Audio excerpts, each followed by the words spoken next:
I don't know how to start. I usually don't like open world games so much because most of the game companies can't design open world games very well. For this reason, I usually have prejudice. But if they make an open world game good and enjoyable, that's a different story. That is better than anything else. I remember first time I was playing Witcher 3. That game's open world was really good. Witcher 3 has a good side quest, interesting place and atmosphere. You wanna wander every place of the world. If you have this feeling, then open world is good. Let's back to the main subject, Dying Light 2. The reason I like Dying Light 2 is of course parkour. I'm not going to say story, choices, graphics or gameplay. I mean gameplay includes parkour, so gameplay is part of the reason, but main reason is parkour. I mean not just parkour, parkour plus open world, yes, that's better, that's more correct. Then why Mirror's Edge not good as Dying Light series? Well, only reason is Dying Light doesn't have woman protagonist. Hold up guys, I'm just kidding. I like woman. I like Tomb Raider series and Cyberpunk female V, so I don't hate woman. Like I said, only reason is Dying Light series special because open world plus parkour. Mirror Edge is not like that. Mirror's Edge is just parkour, you know, it's not fun. And this is the reason Dying Light 1 and 2 is a special game. Whatever you say about the Dying Light, you have to give props to the parkour gameplay. We are here to explain why Dying Light 2 is a very good game. Then let's start the review. This game feels free, it's just not free. You feel freedom in your balls. I mean, you feel freedom in your heart. You feel like you can travel every place in the map.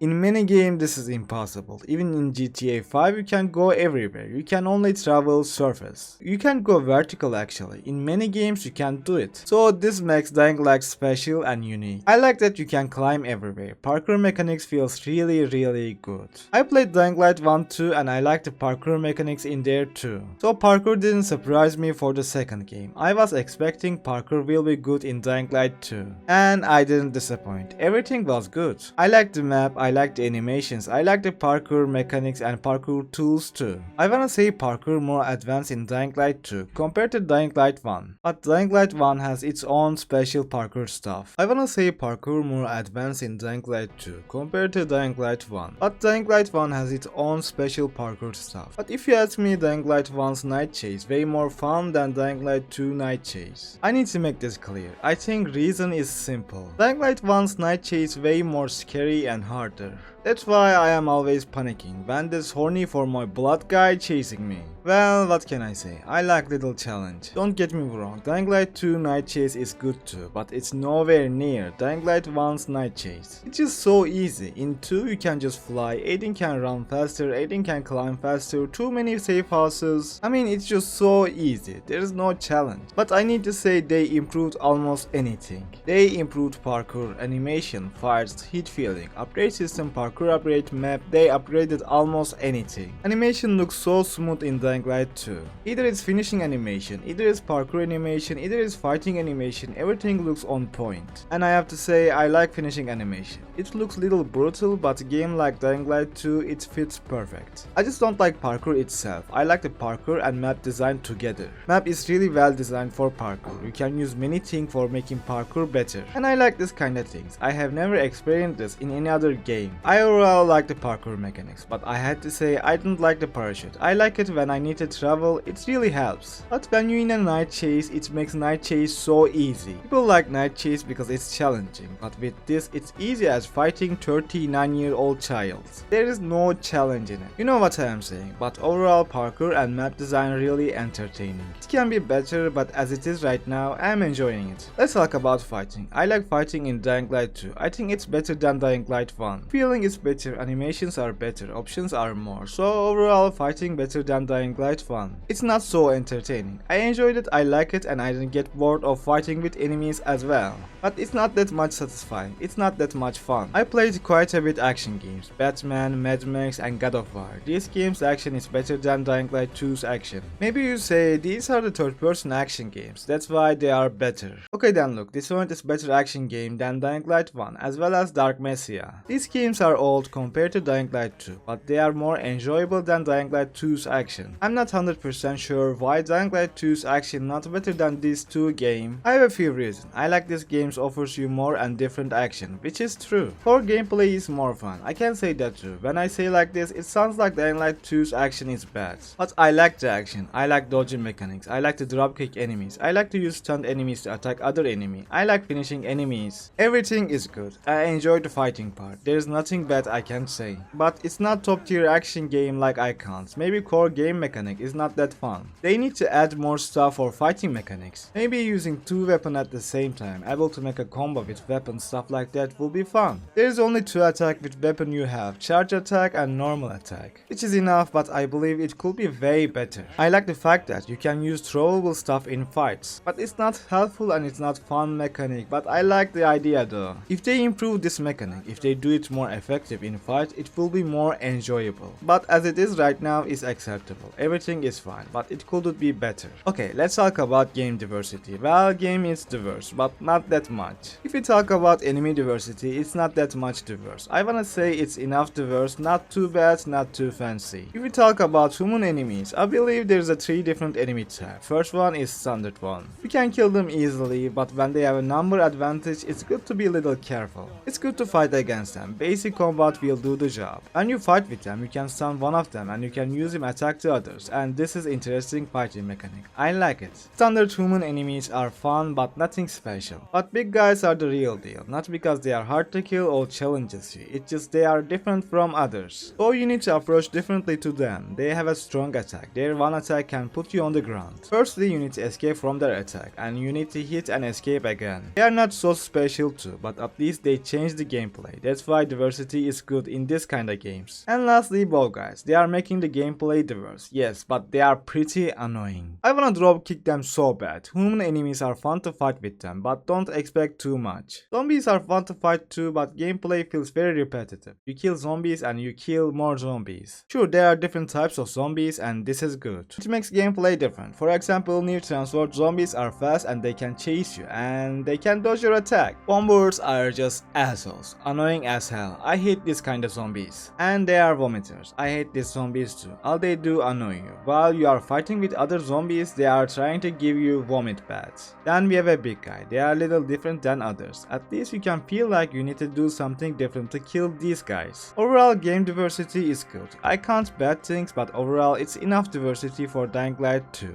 Dying Light 2 is an action adventure and it is special kind of action adventure. I don't wanna say it's better action adventure game compared to the same genre games, but I can say it's more special. Well, it's not true. Dying Light Beast is coming. So I lied. What I mean is Dying Light is special. How it's using everything with parkour. You can use parkour in fighting and while traveling. This is something we never seen in any action adventure game. Well, there's Mirror's Edge, but the main character is woman, so that doesn't count. And another good thing about Dying Light 2 is upgrade system. I like the upgrade system that skills are effective. In Dying Light 2, skills are really effective. And I like it. You can unlock many skills and increase your health and stamina bar with inhibitors. This kind of stuff helps you to explore the city as well. I like the inhibitors placed in the map and you need to look for them. If you explore the city, game rewards you. This system is good. It wouldn't be fun to explore the empty city, just travel to duty to duty. And if you complete missions, you get XP point for fighting skill and parkour skill. And these skills are really effective and help you make parkour better and help you in battles as well. So skill and upgrade system is good. Game's tempo is also good. You can have many action as you want and every episode at least have little action. So you are not going to get bored of any episode. And I can say tempo is depend on you. If you choose just to do the parkour and chill, you can do. If you wanna get in a chase, it's your choice. You are deciding how's game's tempo gonna be. There are few boss battles. They are not perfect or interesting, but they make the gameplay little different from normal enemies. So it's kinda entertaining, but don't get too excited. What could be better? Well, firstly, if night chase was more challenging and scary, it will be way better. If action was more diverse, that will be better. Parkour is good, but I believe it could have been better. You know, I think best thing about Dying Light 2 is parkour plus map and action. But when you play, you feel like it could have been better. So overall, I enjoyed the gameplay. It's not perfect, but it's really special. Story. Well, I like the story. I like Aiden too. Unlike other players, I think Aiden is a good character. And I like his motive. He just wanna save his sister. and this is already interesting story. I liked how story is going, but I need to say I felt like they are trying to extend the story for no reason. And this is butchers the interesting story. Story tempo in a mess. Story doesn't move naturally. Always something happens and Aiden chases that something, and it moves like that usually. I like that you can choose something and change the story. Overall, I like the story itself. It's an interesting story, and apart from some parts, it's always kept me going. For the side characters, I like the Hakon a lot. I like the brother the idea with him. I like that he has an interesting backstory, he has pain, regrets, and he's trying to make things right in his way. I like the first interaction with Hakon. He literally saved us from hanging, and he helped us a lot in the beginning of the game, so whenever Hakon wanted something, I always helped. God damn it, I became simp for Hakon. Well, that's okay, as long as I am not simping for Lavan. Let's talk about Lavan then. I think Lavan is an adult with teenager heart and mind. She just acts so silly, stupid, and angry most of the time. I didn't like her character. Yeah, she helps and cares about you, that's good, but way that she does feels like emo teenager showing his love. I believe it's not a good way to show your love. That's why I didn't like Lavan, not because she has a death list on people she doesn't like. Well, I didn't like Lavan, but I didn't hate her too. If we are talking about characters, it will be shame if we didn't talk about greatest villain in the history of gaming universe, Walt. Walt is basically nerd with volatile power. It's the simplest explanation for Walt, and you can't say it's wrong. Banana is basically consists of three parts: villain, nerd, and volatile. I mean, his motive is kinda good. You understand why he is the villain, why he is doing what he is doing, but we don't see almost no emotion from him until the end. So it makes him a bad villain. I guess it's not so bad. It's doing his job as a villain, but that's it. Nothing special, nothing good you can count about him. But overall, I like the story. I like the characters. I like the side characters. They were good. I think story is intriguing and you wanna see the end. I mean ends. That's more accurate. Graphics. Graphics are good. I like it. It's realistic. I believe if we had Apocalypse as Dying Light 2, World will be like that, except everyone wouldn't be so nice. But World graphically looks amazing. Enemy design, map design, environment design, zombie design, human design, weapon design, everything looks nice. Graphics are overall really nice. I really like the map design. They designed the world very nice. Everything looks almost good. There is no bad side to it. And I really like the atmosphere too. They really gave you the atmosphere, the emptiness, desolation. This is what I wanna see in End of the World. Atmosphere itself is really well designed, but not just daytime. Night atmosphere really good too. When night comes, you can feel the dark and horror. Night atmosphere itself very different than daytime. But in Dying Light 1 it was better because it was more scarier, because in Dying Light 1 volatile looked more deadly and scary, and that made night atmosphere 10 times better. Overall, I like the graphics. There is no bad side, and I seen really good side as well. For example, atmosphere was realistic. Scoring. Gameplay was entertaining. Nothing too fun, but still I enjoyed the gameplay. I never remembered I got bored while I was playing Dying Light 2. My score to gameplay is 35. Story was interesting and I liked the main character and side characters, but they weren't so special, and story tempo wasn't good, so my score to story is 25. Graphics are good. I like it. Nothing so special or fascinating, however it wasn't perfect. I can say it's definitely above average, that's for sure. My score to graphic is 25. Dying Light 2 got 85 points from me. I believe it's a good score. What you say? I wanna see your opinion about the video and my score. We came end of the video. Don't forget to like, subscribe and make a comment. See you in the next video. Have a great day.